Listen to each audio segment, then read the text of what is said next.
TJ McFarland lives again. The most lopsided Bryan Reynolds trade. And we're going to dive into first and third base prospects going deep on today's episode of Locked On Guardians. You are Locked On Guardians, your daily podcast on the Cleveland Guardians, part of the Locked On Podcast Network, your team every day.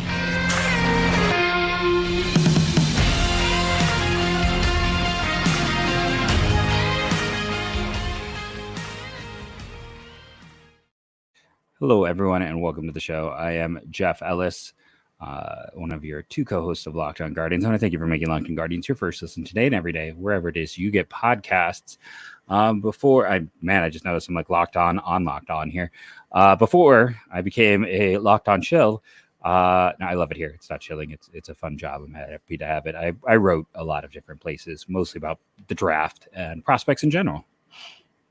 I am Justin. I don't have any cool. Actually, I lied. I do have cool Locked On swag. I got a fanny pack for Christmas. Oh, okay. Like it's a little belt bag. I don't know what you want to call it. I think it's like one of those little ones that you. Oh, see, I don't know. I view that as like my toiletry bag. Oh, I gave it to my fiance to use, and I said, "Well, look, you can use this and take it to." She's a teacher too, and she can take it to school and show off her fiance being on a podcast that nobody here at school has ever heard of because she teaches elementary school.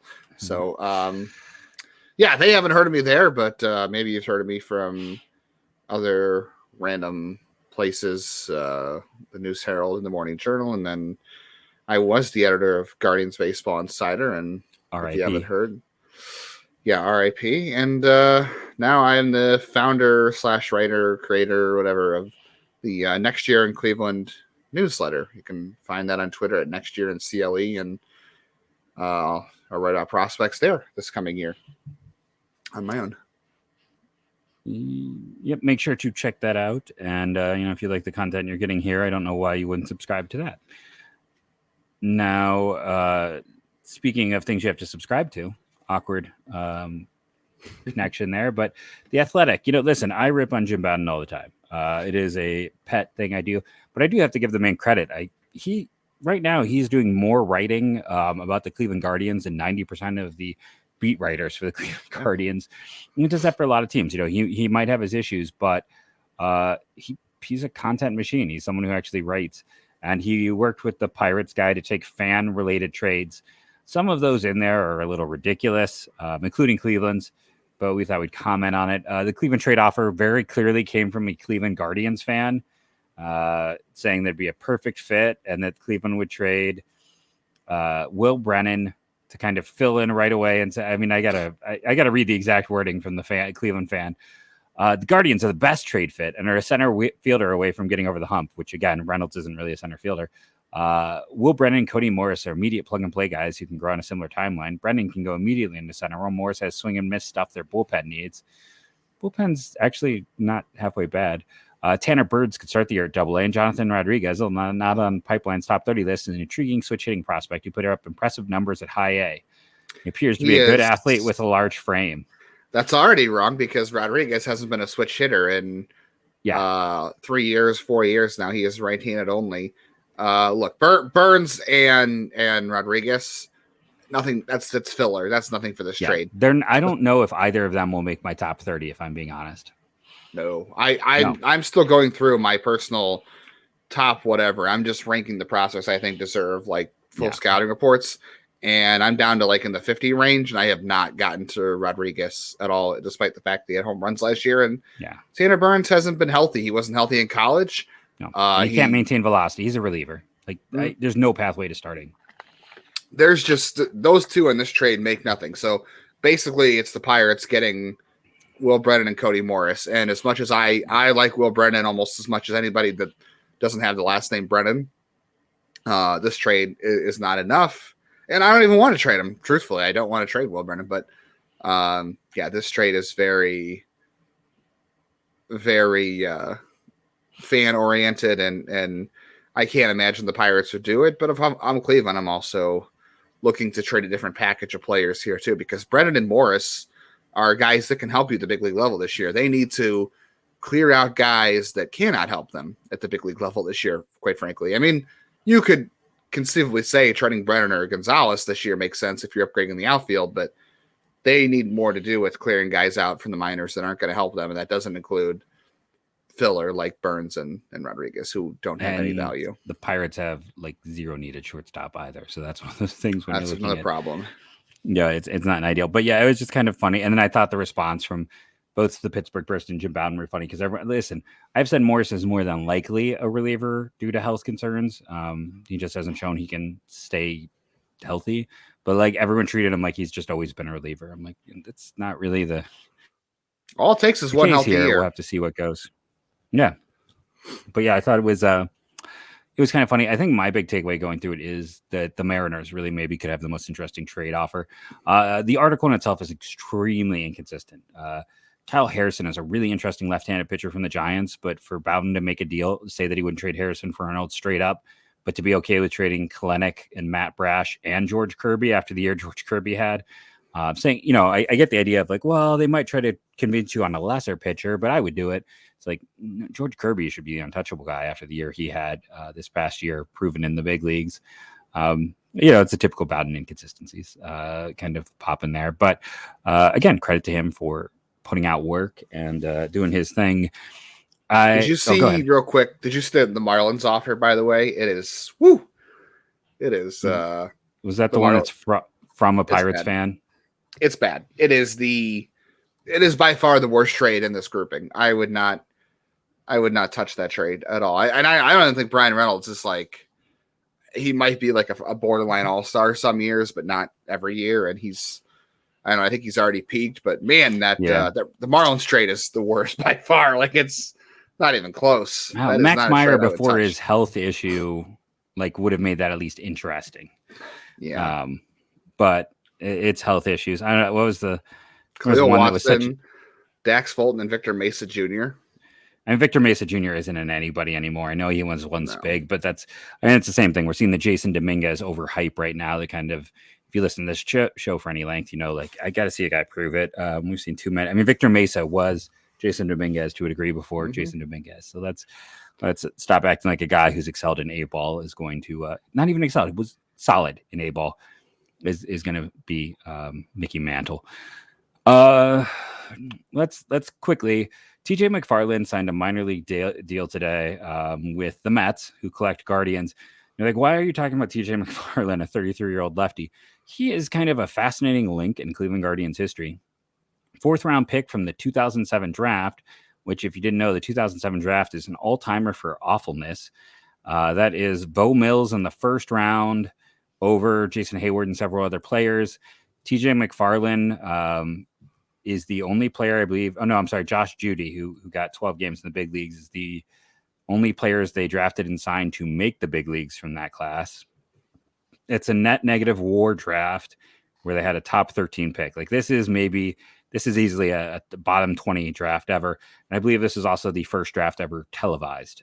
So it was a hilarious draft if you're like me and watching live, because I got to talk with Jonathan Mayo a few years ago, and he talks about this because he was there for that they had him interview Philip Almonte and didn't realize that he didn't speak any English. He was a Quebecois, and it was pretty good. But McFarland has pitched in 472 innings, has a 0 WAR, has never been particularly great, and it's just kind of fascinating to look at. He is 4th all time amongst Cleveland Guardians 4th rounders in games played behind. Did I click on the wrong one here? Behind Danny Graves, first Vietnamese player ever in the big leagues. Rudy Sanez, another reliever, and Jesse Levis. Paul Bird is 5th. If you're curious, Bird and Bieber and then Graves are the top 3 4th rounders in terms of value. So a little bit of draft history. We can click on that one when we put this into YouTube, but not the 4th round's not been great for Cleveland. I see some like famous busts like Jake Lowry, Donovan McClure, Chuck Lofgren. Yeah. It's. I mean, the highest bonus in the round is Christian Cairo, and that hasn't gone great. Milan Tolentino is 2, 3 is McClure, then Henkes is 4. There's a chance for that. Chuck Lofgren, Kyle Blair, and then Ryan Morris, who I barely remember. Like that was really I when I remember just him got. quite a bit. Yeah, it's like he wasn't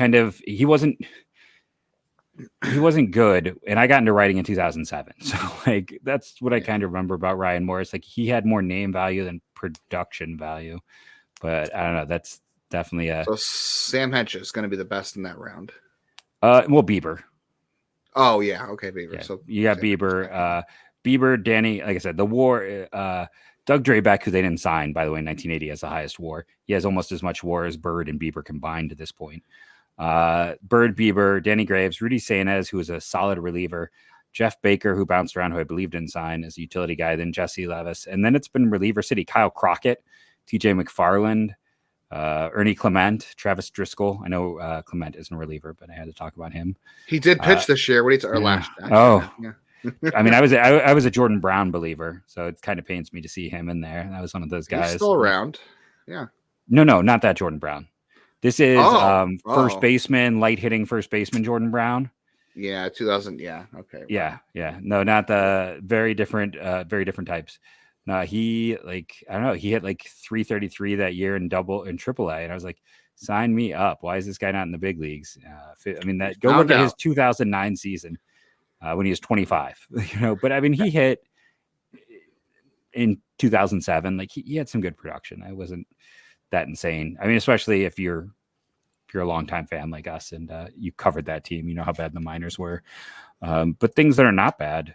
Let's hop to ad break as we had some fun here. We're going to come back and discuss first base, third base. We're going to do the corners of the infield, going deep on prospects. I'm going to let Justin pick which one we start off with if we're going to kind of look at those positions when we come back. So think about that. But first, a quick break to talk about one of our fantastic sponsors of Locked On Guardians. And that is the good friends over at BetOnline. Listen, I read the ad yesterday. So let's not just do an ad read today. Let's not give you the good old boring ad read. Let's head over to BetOnline. Let's go look at sports. Let's see how it is shaping up right now for baseball over with our good friends over at betonline.net. Right? And that is where we send you to betonline.net. That will get you, and it's on. There's mobile, whatever you want or need, however you access. You can find access on betonline.net. Click over here on baseball. Houston Astros, 275 to win the American League. Yankees, 325. Toronto, plus 750. The other side of the National League, plus 350 for the Dodgers, plus 350 for the Mets, plus 500 for the Braves. Do you think the Mets are variant based on Correa? Like that whole situation? If he officially signs, do they go up? I would think so. I don't know. You get in now before he does, I guess. I don't know. I'm ready to put some money on the Blue Jays, to be honest. Well, here's why I'm tempted to put some money. I got the World Baseball Classic. They make the U.S. the favorites at plus 250. I don't think U.S. should be the favorites. Dominican Republic plus 275, plus 450 to Japan, plus 800 to Puerto Rico. Cuba at 1,400. Venezuela at plus 1,600. That's an interesting one. I mean, Israel is higher than Colombia. Your long shots, Czech Republic and Nicaragua. Now, in fairness, I don't know one player on either of those teams, nor can I pull one right now off the top of my head. But Dennis Martinez still pitching for Nicaragua? Good pull. I don't got anything there, but I think that's fun that they've added the World Baseball Classic odds to win. Ready. I mean, I feel like if you're going to go do something, that's where to go. So go check out our good friends over at BetOnline today. Okay. So now that we've had some fun talking about the odds of the World Baseball Classic, where do you want to lead us off? More Venezuelan catchers? Yes, more Venezuelan catchers. You are back for part 67 of that series. No, boy, these are both short and sad, truthfully. Once again, let's start at first base. First base is a little more interesting. Let's not make people wait to hear the better grouping of those two. It's a little bit easier, though, right? Like first base is pretty cut and dry as far as who the top it's a top two, and then after that, it's kind of like, oh, this guy could play first base. Like that's really what it is. Yeah, it's. I mean, you're not going to get into Maya Collado, who's Rule 5 eligible next year, but has never left the CPX. The Yep. Who's 5'11", barely even, not even big. Yeah, I mean, the top two are interesting for sure. You could throw David Fry in the mix. You could throw. Trying to think who else played first base last year. It's a really, really light list. Marcos Gonzalez has been around for ever, and he was like big shortstop guy when they signed him, right? Yeah, and truthfully, he's had his moments. He just has never been able to stay healthy. You've got Junior Sanquintin, who another big signing name. Yeah, and also was a shortstop, and he is gigantic. Look, he is still Junior Sanquintin is listed on Fangraphs, or I believe wherever else at 6'1", 205. Let me assure you, that is 3 years old, and it's got to be at least 30 or 40 pounds ago. The man is much bigger now. If you got a chance to see him play for a little bit this year in Lynchburg, he was there for a little bit, hit some big home runs. So a lot of places list Jhonkensy Noel as an outfielder or a third base. He's a first baseman. There's no doubts there. Cleveland won't come out and say they continue to tell you, or continue to tell anybody who will talk to them about it. We leave our options open. We don't want to, we want to down the road. We want to still have the option to do that. And Noel continues to take reps at third base. He is not a third baseman. Carlos Santana was a better third baseman than Jhonkensy Noel. It wasn't a good experiment. Moving to the outfield has gone much better, I will say. He can pass, I guess, as an outfielder. He has the arm. He can track down balls enough. He's not going to win a Gold Glove out there. I don't know. I don't even know if he'll enter Oscar Gonzalez territory defensively, but he's not like, I don't know. They've put worse outfielders out there. Let's be honest. I mean, Domingo Santana. Yeah, that's essentially your comp too for Jhonkensy Noel, which is funny enough. He's a first baseman. That's where, if he's going to make it to the majors, that's the position he's got to play. I know everybody got on the hype train coming into last season because of what he did in Lynchburg and Lake County. And people love the long ball. Yeah, they love the long ball, and I think they love it more because this system has not produced a power hitter like Noel since what? Richie Sexson, Jim Thome. Who was the last power hitter that hit the way Noel does? Albert Bell? No, I mean, Thome came up after Bell, so it'd be Thome or Ramirez. But I mean, like the last guy the last player who kind of came from at least Double-A and up, who hit 30 home runs, I believe, was Santana. And then if you say, well, someone who was in the lower minors, then it's probably Grady Sizemore. And this I think people forget how much power Sizemore had, but not in the minors. Nobody. No.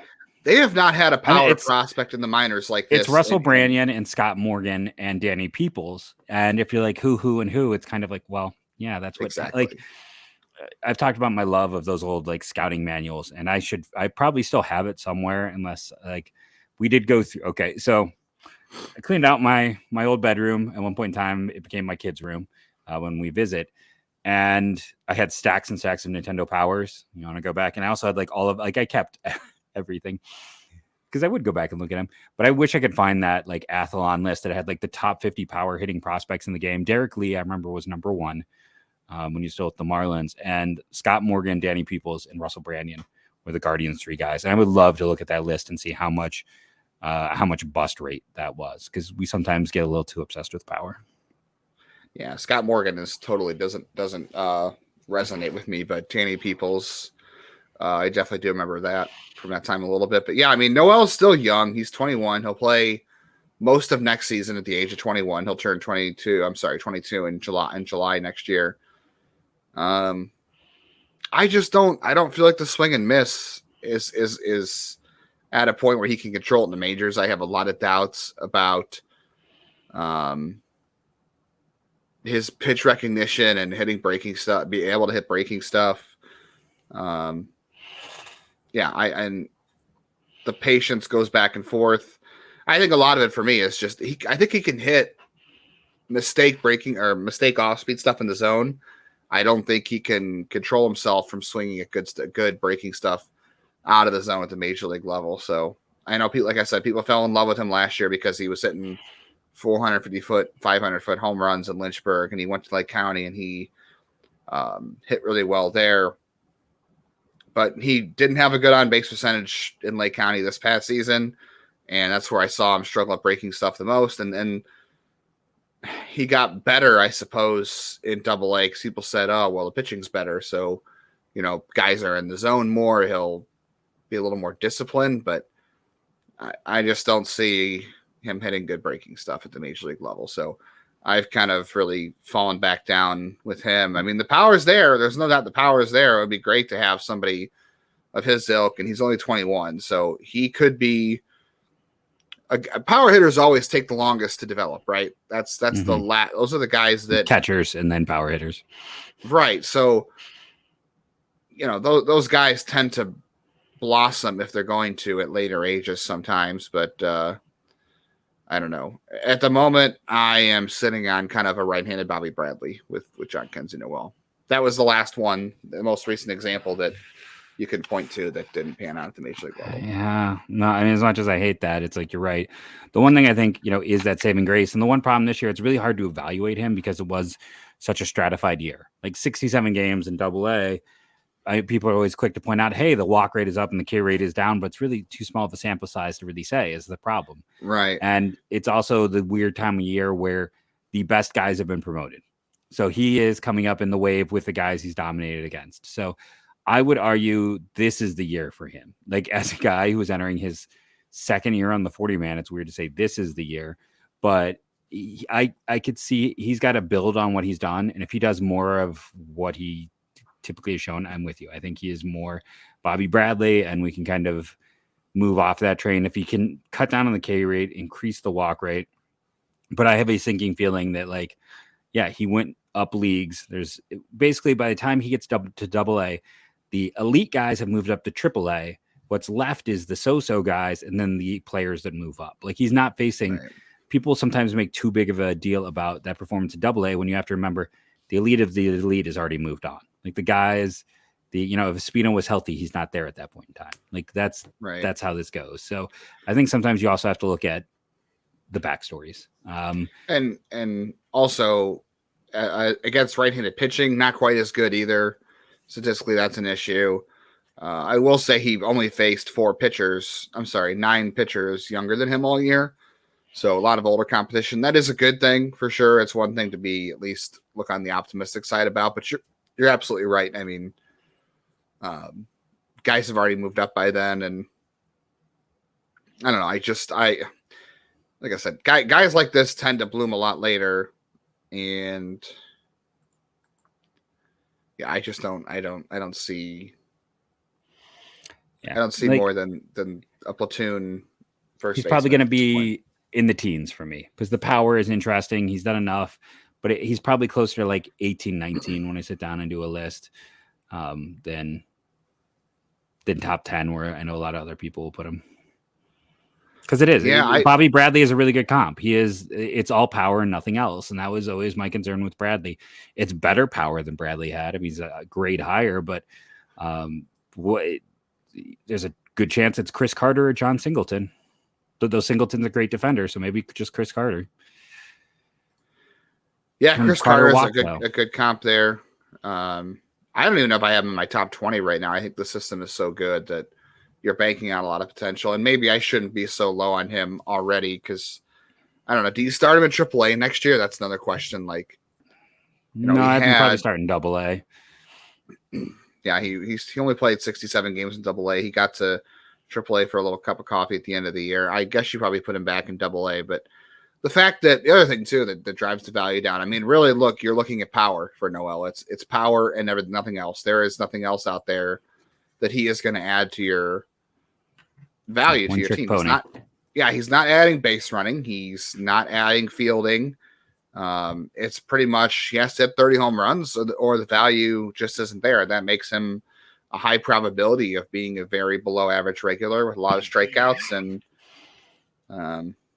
that could always come down with age, and maybe it's enough home runs to combat it. But and the other thing you bring up too, I think is interesting, is that this is going to be a second year on the 40-man roster, so this will be the second option year for him. So essentially, by next season, he has to be ready, right? By 2024, he either has to be ready to play in the majors, or that's it. And I understand why they protected him because of the power and what he had done to that point. But yeah, I mean, I'll never understand that protection, just because literally no one who played on the corner of the infield had been taken in the last 15 years in the Rule 5 draft. Yeah, it's a profile you don't see go too often in the Rule 5 draft, and especially when you're not a good defender either. Like, it's one thing to be a third baseman who plays a first baseman who can play third and add some defensive value. That's not where Noel is, and he's not a good runner. So yeah, it's a big surprise, or that big surprise they did that to me. I mean, I do get it in terms of the fact they don't have a lot of prospects like him in the system. But that doesn't mean that, other teams are going to be going after him. We'll see. But yeah, he's essentially got to be ready by next year. So what happens if Josh Bell, has a mediocre year and he's like, you know what, I did well, but not enough to want to jump back into the free agent market, and my contract's good for next year and we have a chance to win here. What happens if he comes back? Then what? You got Noel without odd options. You've got Naylor. You've still got Bell. You trade him for Juan Brito, because I mean that's the other guy. He's Nolan Jones. Yeah, that's the other thing too. Jones, I think, had more defensive value as an outfielder though, because he had a good arm. I think he was starting to learn the outfield. Yes, there was the walking. Yeah, Noel is the first baseman only. It's a hard profile to make work. That's why. Yeah. It would be such a surprise. So he's still the best first base prospect in the system. So we can grab a quick break and come back and talk about the rest, because there's one other guy in the system I still like. No, I was going to say the exact same thing. So let's take that quick break here and then come back and talk about more things first base prospect wise on today's Locked On Guardians. And we are here. Why don't you lead off? I know who you want to talk about, so I'll let you take point on one of your favorites in the system. Yeah, I think Micah Pries is an interesting sleeper. I mean, he could wind up just being a bench guy down the road for somebody. I do think there's a good chance he makes it to the majors. I don't know what role he's going to play. It's probably as a bench guy, but I like the backstory. His got a famous family in scouting. His grandfather was one of the creators of the Major League Baseball Scouting Bureau. His dad was drafted by the Yankees. His brother was drafted by the Yankees. He just retired. So he's very well known in baseball circles, and he was very, very lowly recruited out of high school. He was like a skinny little tall center fielder. He went to a D2 school, I think, and then what? He had Tommy John surgery. Is that right? Yeah, it was he's the weird hitter with Tommy John. Not what you see that often. Yeah, he had Tommy John coming out of college. So Cleveland drafted him. What was that? 2018 or 2019? I have it in front of me. It was 2019. 2019. Yeah, he's one of the ones who had an issue right out of the. Yeah, so he didn't play in 2019 because of the Tommy John issue. He didn't play in 2020, obviously. So the guy didn't make his major league debut until 2021, 2 years after he was drafted. And then last year he was in Akron. He was playing very well in Akron. He became as an outfielder, but switched to first base. I think there's a chance that he has some. He's already 24, and he'll be 25 next. He'll be 25, I think, next month. But yeah, he's a little bit older. But he could be a guy who's a late bloomer just because of the going to a small school, and then he missed the first 2 years of his development. So I think there's some chances. The fact that he was as good as he was last year, to me, I think is as impressive as it is. And I don't know, a guy who's left-handed, who has some power like he does, he was just a home run shy, I think, or 2 home runs shy of a 2020 season, which you don't see that often from first baseman. So yeah, and I think the other thing to point out, it's like he played first base because he had to play there. It's like when you talk about, I agree with you, his best chance is kind of that backup role. But the nice thing with him is like he can play first, he can play left, he can play right, he can play center. Now I'm not saying he's an everyday right fielder. I'm not like if he hit enough to be an everyday player, he's probably first base, left field. Like you wouldn't want him every day in center or every day in right. But as a backup, fine. Like he can play 4 positions for you pretty easily. And then hit from against the fat side of the platoon, as we call it, because 80% of the innings you face are against right-handed pitching, and he's a lefty. Right, and there's some walks there, and then I mean, really for him, it's about the power. Is he going to have enough power to profile at those spots? But like you said, a guy who I think can have enough pop to play a corner, even as a backup, as a lefty bat off the bench. I think that's a good role for him. And who knows, maybe he could be a little bit more. I was impressed with what he did last year. I think there's some interesting tools there. I'm probably a lot higher on him than other people are, truthfully, but we'll see. I think he's a guy who starts in AAA this year, so we'll see what happens to him. I'm trying to think of the other first baseman. Really, behind that, it's like what Will Bartlett and Joe Naranjo. Naranjo is more glove first. I mean, he was a high pick. They gave him a lot of money. It's not a Ulysses Cantu situation, but him and Ulysses Cantu always come together in my mind because it's the last 2 like first base prospects they've drafted like relatively high. Cantu was more DH, and that didn't work out. And Naranjo, no. I mean, I didn't hate the draft pick at the time, but it was not. He, couldn't stand up to the performance competition level. Naranjo had a decent year. He started out in Fuego, I should say, not on Fuego. He wasn't. It's not in Fuego. I mean, he was on fire. He cooled, but I mean, we talked about earlier this year. He won the equivalent of the minor league first base Gold Glove. He's an excellent defender. I would kind of like to see him. If he's that good of a defender, it's like remember Evan White. Who's got maybe one of the worst contracts in baseball, who was like the excellent defender where there was always the debate, could he play the outfield? I would like to see, for a guy like Naranjo to have a better future, like, could he try a little bit of outfield? More just so you know if he can handle it. Like, he's a backup, not a starter. So a first base only defensive backup, he's hosed. But if he can maybe play some outfield, maybe play some third, like I'd love to see a guy like him get some opportunities, because otherwise I just don't see any pathway forward. Well, he can't play third because he's a left-handed thrower. So yeah, good call. He's stuck there. Honestly, if Naranjo was not left-handed thrower, I don't think he'd be a first baseman. I think he'd be a second baseman or a third baseman. I think he would move over because that's more of his skill set and his more profile. But he's maybe 5'10" now. He's grown a little bit since he's been drafted. He's listed as 5'8". Yeah, he's a little bit taller than that now. He has grown a little, but.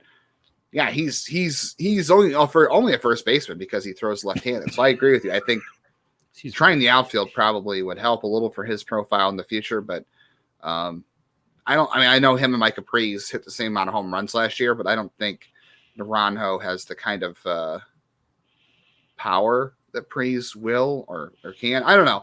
I will say Naranjo surprised me with his power. He did get stronger. I did, when I saw him a ton in 2021. And obviously, he was back in high A last year. I saw him a ton last year. And physically, he was much bigger. So maybe he has added some power.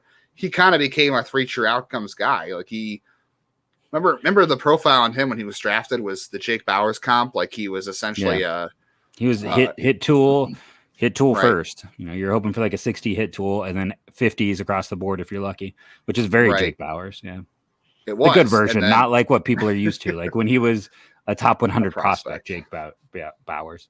Yeah. And then Naranjo went 3 true outcomes last year. He essentially hit the same exact batting average 2 years in a row, but then which was poor, but he walked a ton more and he hit for a little bit more power. So that's interesting.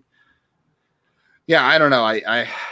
I ranked him early in years in Cleveland's top 50, but I have since dropped him from that just because the upside there is so limited with that profile. Unfortunately, like I said, if he was not left-handed, as a thrower, he would have a little more infield utility, but he does not. Do you have Will Bartlett just behind him then? Or do you have anybody else? I know we're grasping at straws here.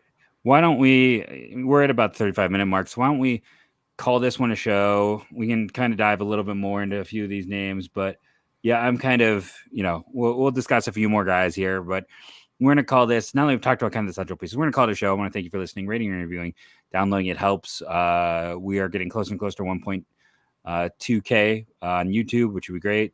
So keep doing that. Keep doing all of your parts. We love and appreciate the fan interaction all the time. And just want to say, go, Guardians, go. Will Bartlett got me kind of excited, like 2019? I think it was. It was like that short sample. Because he was an interesting guy, because I believe he went to the IMG Academy. He was kind of a non-traditional prospect approach.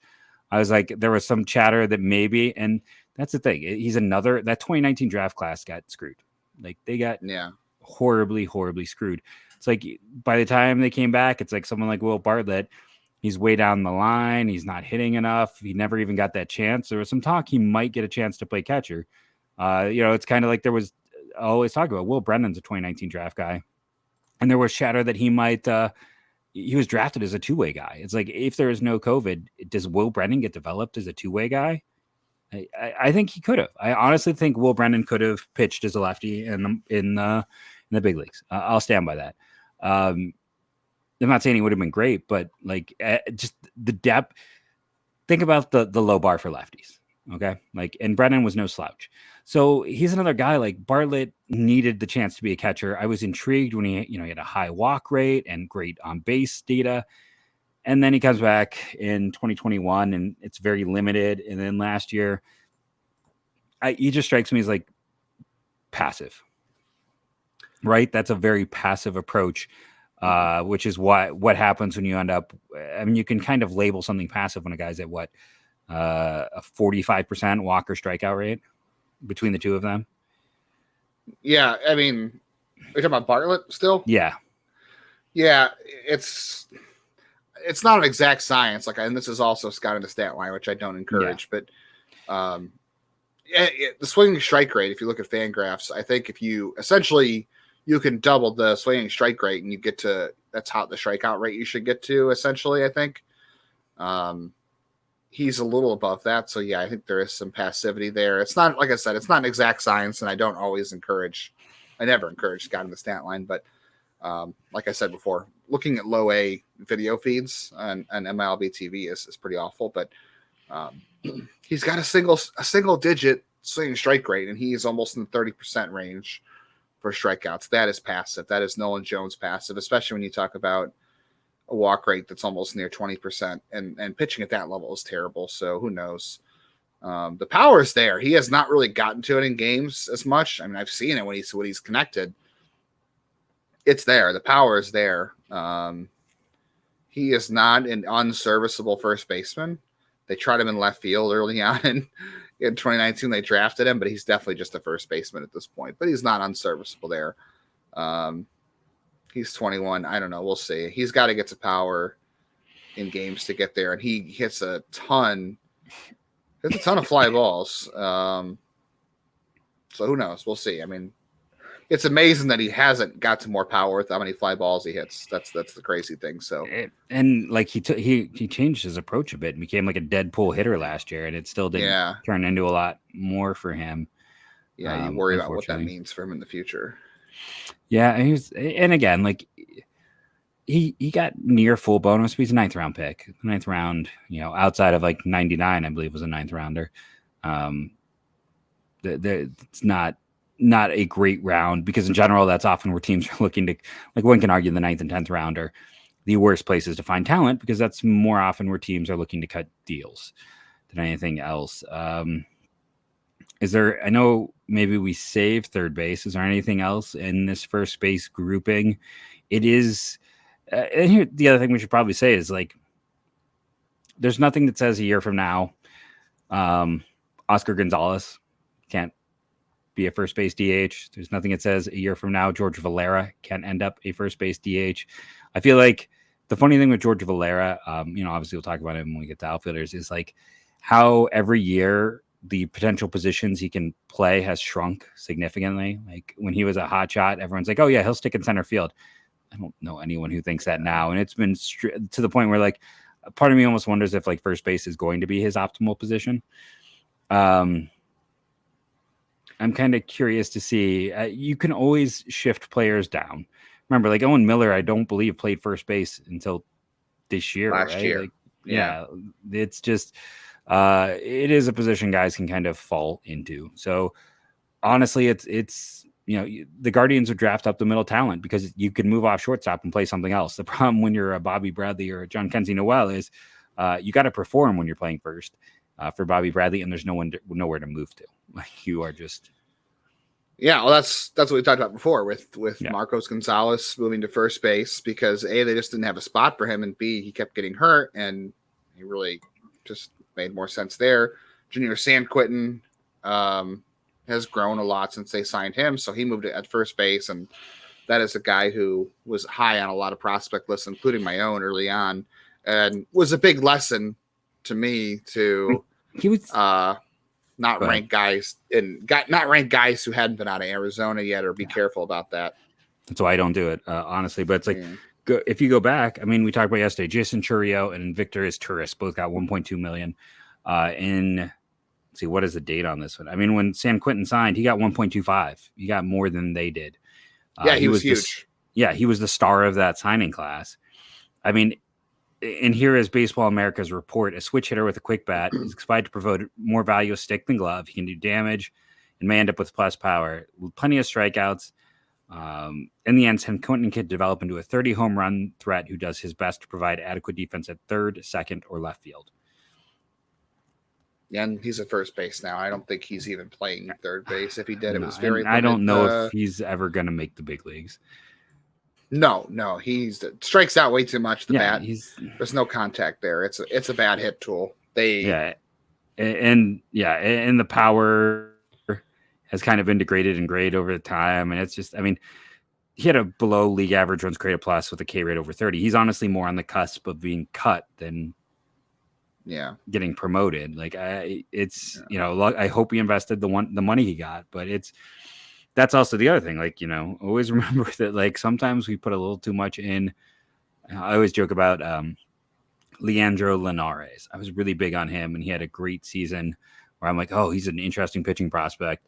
Whereas, like, at least he'll be a reliever, and it turned out his fastball was like the straightest thing on earth.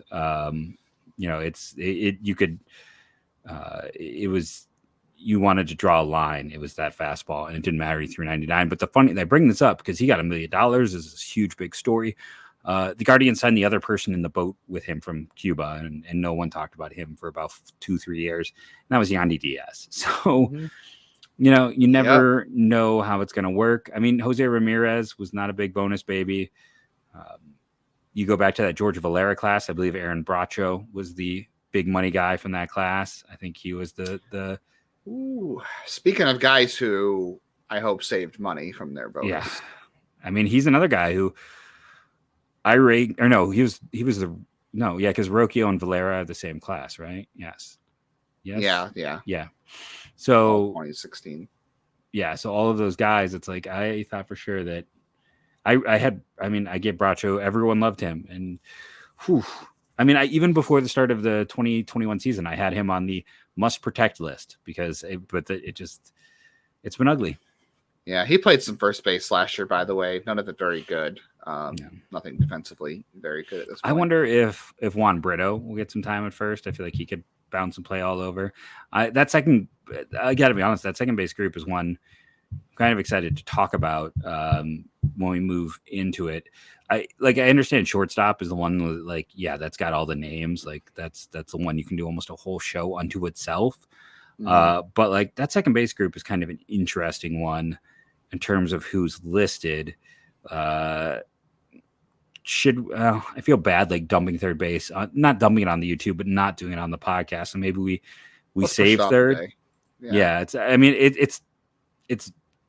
if you thought first base was ugly, let me introduce you to third base. Thank goodness Jose is signed for a while because it is interesting. But I mean, anybody can play third base. It's easy. For a long time, I thought that was where Gabby would end up. Like because he had the strongest arm on top of being the defender. I'm like, if they don't sign Jose, maybe he's the guy who slots in there. Rodriguez, Arias. Oh yeah, no, that makes sense. Other Gabby. I'm gonna say Rodriguez is already there, but yeah, he's there. He's like I said, we'll talk about him. He's more fascinating than I think either of us originally thought. Yeah. there's some reasons. So that's, kind of a teaser for when we talk third base. But it is interesting. It's like Guardians prospects, starters, shortstops, outfielders. It's at least outfielders are part of the list now too. If we were doing this show 2 years ago talking about this, we would have outfielders would be kicking the can down the road because we wouldn't have anybody to talk about, and we would be dreading having to talk about that. One of these things we should totally do is something we did off air was you and I both have our old Guardians lists, and like mine, you have more than I do because I keep all of mine in one Excel document. And if you got the share link a few years ago, you can probably still find it on my Twitter. You can go see like my last edit on this one is currently March 19th, 2021. I haven't done an update, but like you go back to that list, Rob Kaminsky was in my top 5. Like that's where we were. Sean Brady, it's Gabby Mejia was in my top 20. The Cheetah. Yeah. The Cheetah, that was his nickname. Yeah. Nelly Rodriguez was in my top 15. Nelly Rodriguez he went to the same school as Manny and he hit for power. Nelly was awesome as a translator, though. I don't know if he's gotten a job for that, but like he should be a translator for baseball players. Like that's fantastic guy. He was awesome. Really good guy. I hope he's doing good things, but he was a go-to translator, and that's such a valuable skill. Like he should always coaching or doing something still in baseball. Like he was hitting some tanks last year, I think, for like the York Revolution. Okay, well, I'm glad he's still. When he decides to hang it up, he should absolutely get into coaching and or translating. He is a good dude. But that's the thing. Like you said, if I pull up this list and I look at 3 years ago, Daniel Johnson, 9th for outfielders. Oscar Mercado, 15th. Alex Call, 16th. Oscar Gonzalez, 17th.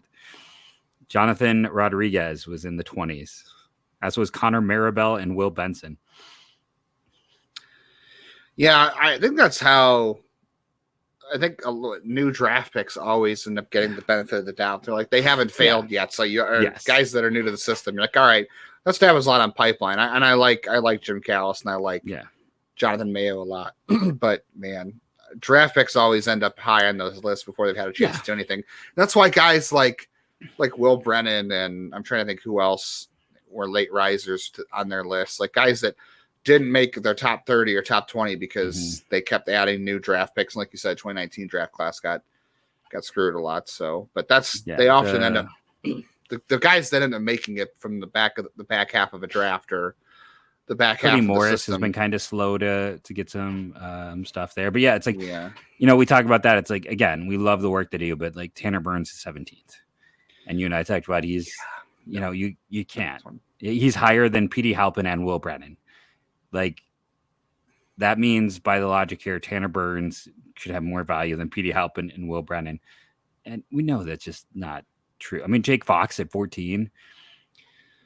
Yeah. I'll and again, not to insult about Jake Fox, but like ahead of Will Brennan, ahead of Petey Halpin, ahead of Jason Churio, Cantillo, Hunter Gaddis, who made it to the big leagues. Yeah. And everyone's got a different formula. Maybe that's one of the things we talk about in the coming weeks here when we have this January period where nothing's happening and we need to get to February somehow. We talk about what goes into the sauce of our prospect rankings.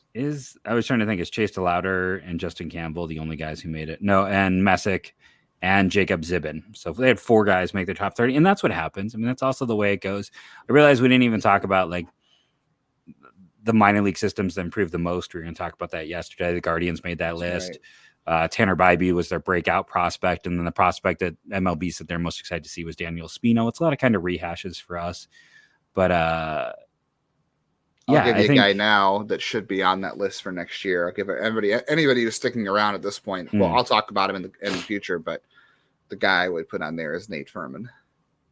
Yeah, I was going to bring him up. That's part of the reason why second base is so interesting. Well, let's save it then. I don't want to. I'm just going to throw the name out there. I won't. Dig too much in, but I think he's probably going to be in the 20s for me because it's limited. But I think he's going to be a top 30 guy for me. Maybe he gets pushed to the 30s, but I think there's enough there. let's just say that if you want your helium guy, I think you and I are both in agreement. Sure. On that. We won't throw too much. Yeah. More than let's close up first base. Yeah. I don't know. I don't have anything to say on Mike Collado. Do you want to throw David Fry in that list?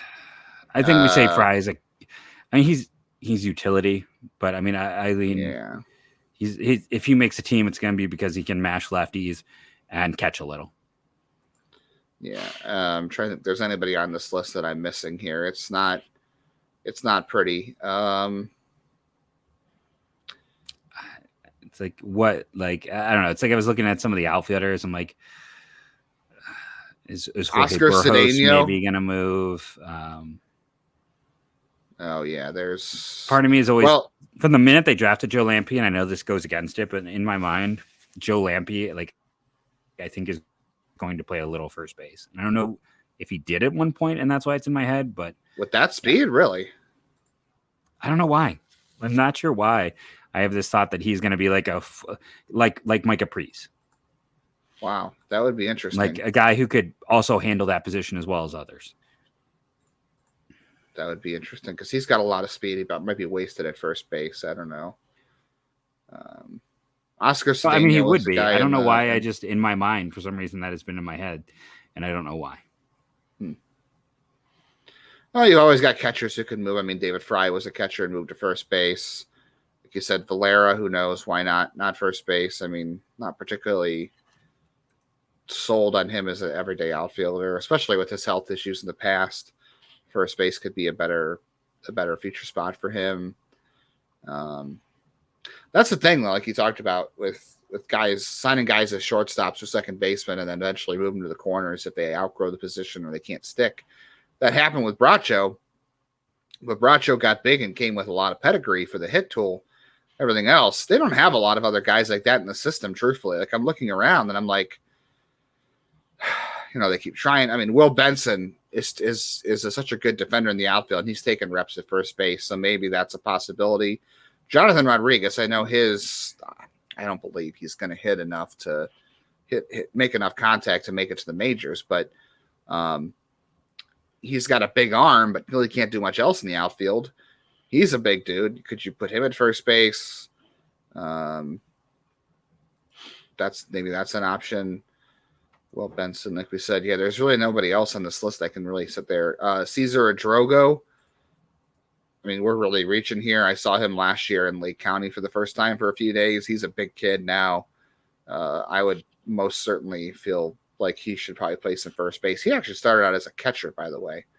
He caught in 2018 for a couple days. So maybe that's an option. But he's 21. He's going to be 22 before the season starts. So I think we've gone about as deep as we can on first base, and I'm out of names to talk about. So when I'm out of names to talk about, that's about enough. I'm sure people. Yeah, I mean, I think it's essentially Noel, Pries, Naranjo, and then I think you and I both kind of call it there. After that, everyone else is either going to be a moving position, or there's going to be some development that's unforeseen, some swing change, or it's Shame they lost Trenton Brooks. I mean, I did. Yeah. I was intrigued by him.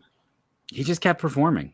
Like, say what you want to say, and he just always had positive performances. San Diego, no, Oakland. And good for him, though. I would like to see him get an opportunity. I'd like to see him get to the big leagues. Yeah, whenever they trade Seth Brown, he can take over. Yeah, first base there. No, and on that note, thank you for listening, rating, reviewing, downloading. It helps. We appreciate all of your constant support, watching, reviewing, downloading, liking, subscribing. And as they say, or as I say, go Guardians, go.